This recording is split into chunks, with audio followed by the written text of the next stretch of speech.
solat yang kita kerjakan, dan dalam masa yang sama juga insya-Allah kita berada di masjid ini untuk niatkan i'tikaf.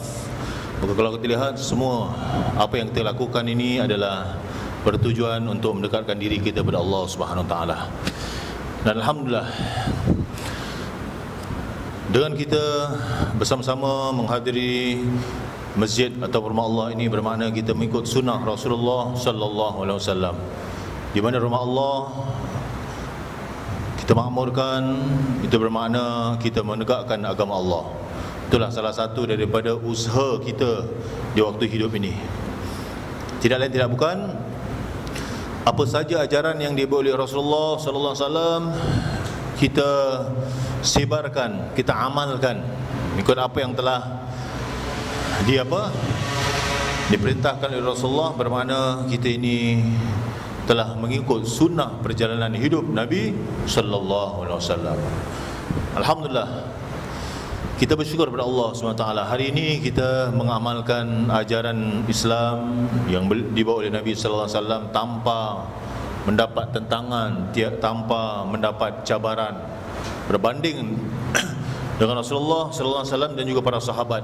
Mereka sewaktu hendak mengerjakan amal soleh, begitu cabaran dan juga penentangan yang mereka terima, hingga ada di antara mereka yang yang disiksa, ada dari kalangan mereka yang dibunuh. Begitulah keadaan para sahabat ridwanu alaihim. Tidak terkecuali juga Rasulullah SAW. Jadi kita bersyukur kepada Allah Subhanahu Wa Taala. Islam telah dapat kembangkan melalui perjuangan para sahabat dan juga Rasulullah sallallahu alaihi wasallam sendiri.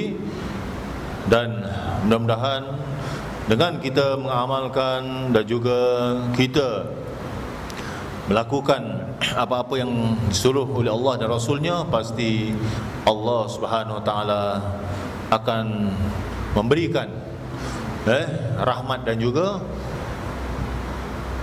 ampunan Allah SWT. Itulah janji Allah SWT. Jadi setiap apa yang kita lakukan pasti akan diuji oleh Allah SWT. Seperti mana kalau kita lihat ancaman dan tuduhan yang diterima oleh Rasulullah sallallahu alaihi wasallam, Rasulullah terima dengan hati yang sabar juga tabah. Termasuklah tuduhan-tuduhan tersebut tidak melemahkan semangat baginda Rasulullah sallallahu alaihi wasallam untuk berdakwah. Sebaliknya mendorong lebih giat untuk berdakwah, menyebarkan ajaran Islam. Jadi kita juga begitu, insya-Allah. Kita teruskan usaha yang baik kita ini, yakni apa saja yang dibawa oleh Rasulullah SAW, tentu sekali itu adalah ajaran datangnya dari Allah Subhanahu Wa Taala. Begitulah keadaan orang-orang yang disebut sebagai mereka yang diridai oleh Allah SWT. Mereka telah disebutkan oleh Allah SWT sebagai umat yang terbaik. Kuntum khaira ummatin ukhrijat linnas ta'muruna bil ma'ruf wa tanhauna 'anil munkar wa tu'minuna billah. Salah satu prinsip ataupun pegangan orang-orang yang beriman tadi, mereka ini mengajak manusia untuk melakukan kebaikan dan mencegah manusia kepada kemungkaran. Itulah mereka yang beriman kepada Allah Subhanahu Wa Taala. Jadi kalau kita lihat ajaran Islam telah tersebar luas di kalangan masyarakat Arab begitu. Jadi bilangan penganut agama Islam semakin bertambah dari masa ke semasa. Keadaan tersebut menimbulkan kebimbangan di pihak kaum Quraisy, terutama golongan pembesarnya. Mereka terus berusaha untuk apa? Menyekat kegiatan dakwah Rasulullah sallallahu alaihi wasallam dengan menyiksa sahabat-sahabat baginda sallallahu alaihi wasallam. Kalau kita baca tentang Sumayyah yang dibunuh, begitu menyayat hati demi kerana mereka ini memegang ataupun meneguhkan akidah mereka sebagai seorang yang beriman pada Allah. Mana cabaran-cabaran hingga mereka dibunuh, ada disiksa, ada dibuang negeri dan sebagainya.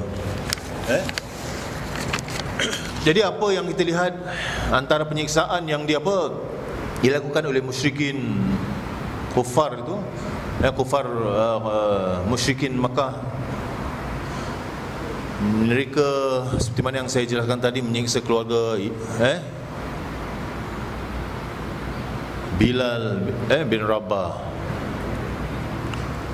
memulaukan keluarga Bani Hashim dan Bani Abdul Muttalib. Ini semua yang kita lihat sebagai penyiksaan batin juga termasuk, dan menghalang golongan hamba dan orang yang lemah memeluk agama Islam. Begitu dahsyat sekali. Apa kata orang tu, penindasan yang dilakukan oleh kaum Quraisy. Dan mereka juga menghentikan semua urusan dengan orang Islam, masuklah perniagaan dengan mereka.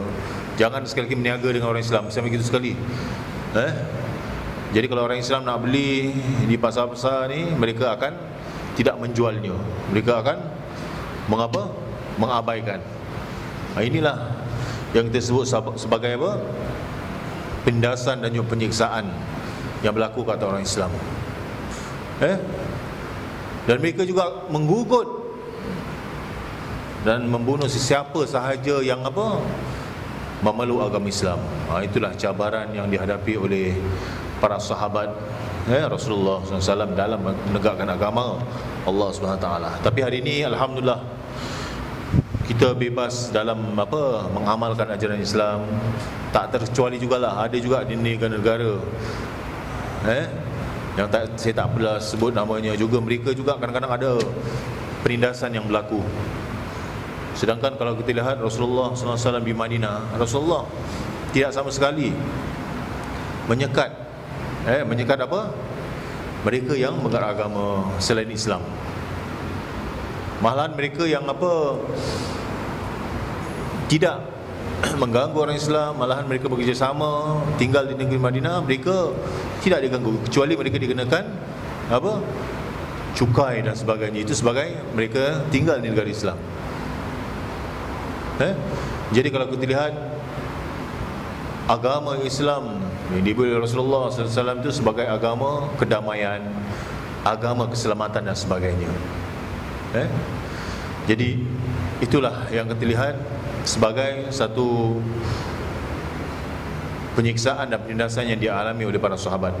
Dan kalau kita lihat tentang bentuk perjuangan Rasulullah sallallahu alaihi wasallam di Mekah, Rasulullah tetap meneruskan dakwah walaupun mendapat tentangan yang hebat daripada kaum Quraisy.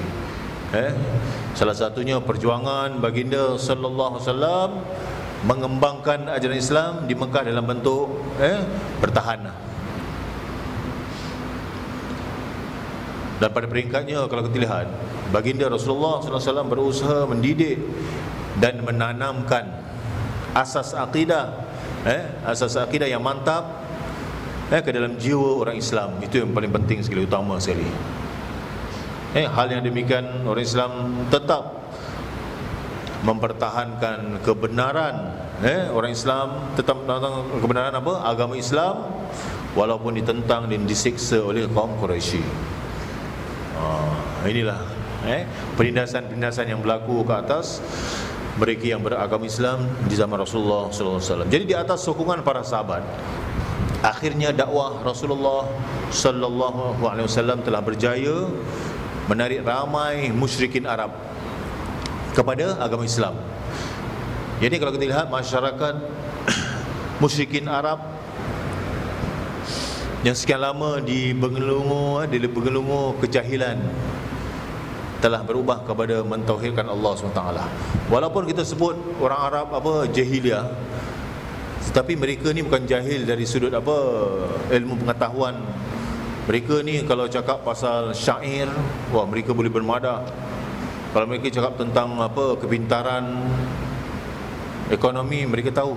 Tapi jahil dari sudut akidah, akhlak dan juga hubungan sesama manusia. Itulah yang dibetulkan. Tetapi yang paling pertama, yang utama adalah tauhid, akidah kepada Allah Subhanahu wa taala.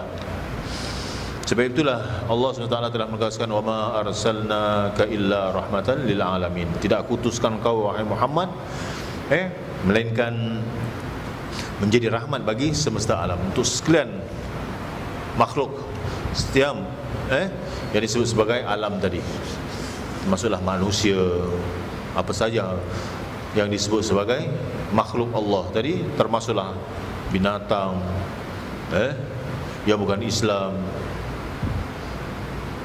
makhluk yang disebut sebagai jin, itu dengan kehadiran Rasulullah sallallahu alaihi wasallam. Jadi kalau kita lihat faktor kejayaan dakwah Rasulullah sallallahu alaihi wasallam memberikan hidayah, adalah kita lihat tentang datangnya hidayah Allah Subhanahu wa taala. Itu faktor kejayaan dakwah Rasulullah. Dan dalam masa yang sama juga kita melihat bagaimana keunggulan pribadi Rasulullah sallallahu alaihi wasallam itu menjadi ikutan semua yang ada, termasuk bukan saja kawan tapi lawan, mana musuh, kerana melihat akhlak Rasulullah SAW yang begitu hebat sekali. Contohnya, satu ketika seorang Arab Badui itu membuang air kecil di masjid. Ini zaman Rasulullah. Saat ketika para sahabat melihat perbuatan lelaki Arab Badui ini, nak menghalang dan nak mukulnya, tapi Rasulullah menahan. Biarkan, teruskan dia untuk dia melepaskan hajatnya. Itu dia. Selepas itu Rasulullah manggil, dan secara akhlak Rasulullah tidak marah. Rasulullah menegur secara baik. Bukan gini caranya, ini tempat masjid, dan lelaki Badui tadi baru melihat akhlak dan juga pribadi Rasulullah, lantas dia memeluk agama Islam. Inilah salah satu cara. Kalau ambil pendekatan-pendekatan yang berlaku di masjid hari ini di Singapura, kita juga begitu. Kalau kita melihat kanak-kanak yang datang mungkin boleh lari, kita jangan marah. Kalau kita melihat pelajar yang mungkin pakai baju sekolah dan tidak menutup aurat, kita jangan marah. Kita sediakan, kalau kita anggap itu muka aurat, kita sediakan mungkin jubah dan sebagainya. Kerana kita hendak menarik mereka yang di luar sana. Mereka tidak menutup aurat. Kita doakan mudah-mudahan satu hari nanti dia dibukakan hatinya untuk menutup aurat dan sebagainya. Inilah cara bagaimana Islam mendekati mereka-mereka yang mungkin tidak mendapat petunjuk, tetapi hasil daripada akhlak pribadi Rasulullah sallallahu alaihi wasallam tunjukkan kita sebagai umatnya, kita sebagai pengikutnya, kita mengikut cara yang dibawa oleh Rasulullah sallallahu alaihi wasallam. Dan juga kalau kita lihat cara Rasulullah sallallahu alaihi wasallam berdakwah dengan cara hikmah dan bijaksana. Ini cara yang banyak sekali sejarah tentang bagaimana Rasulullah bersifat hikmah dan bijaksana. Lagi dalam kesabaran dan dedikasi kesungguhan Rasulullah sallallahu alaihi wasallam dan para sahabat berdakwah. Kalaulah mereka ni tidak berdedikasi, tidak sungguh-sungguh, agaknya Islam tak sampai ke sini. Islam tak akan sampai ke Nusantara ni. Jadi dengan ajaran Islam yang membela juga nasib wanita dan golongan yang lemah juga, kita lihat bagaimana Rasulullah datang tadi membawa mesej Islam, iaitu membela mereka-mereka yang lemah. Jadi alhamdulillah, kita bersyukur kepada Allah Taala di mana kita ini menjadi umat Nabi Muhammad, tetapi kita tidak boleh berpeluk tubuh. Kita mesti kena berjuanglah. Dengan cara apa? Dengan cara ikut kemampuan kita, insya-Allah. Dan salah satu kesimpulan yang boleh saya ambil, Rasulullah sallallahu alaihi wasallam memulakan perjuangan dakwah dengan membetulkan akidah masyarakat musyrikin Arab. Perjuangan yang dilakukan oleh Rasulullah sallallahu alaihi wasallam telah berjaya membawa perubahan kepada mana? Kepada masyarakat musyrikin Arab, terutama dalam bidang akidah, akhlak dan juga budaya hidup.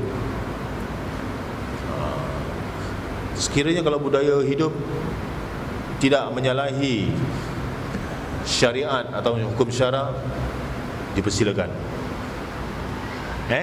Dipersilakan. Contohnya lah budaya-budaya Islam atau budaya-budaya Melayu yang baik. Macam mana? Kita jalan depan orang tua tunduk. Ini budaya tu. Jangan depan orang tu mesti tunduk. Itu juga budaya yang Islam anjurkan. Dalam budaya Melayu kita, kalau maghrib jangan berkeliaran, setan pun berkeliaran. Itu budaya yang baik juga. Walaupun kadang-kadang mereka ni mengatakan orang-orang tu kata tak baik, tapi sebenarnya dalam Islam juga tak baik.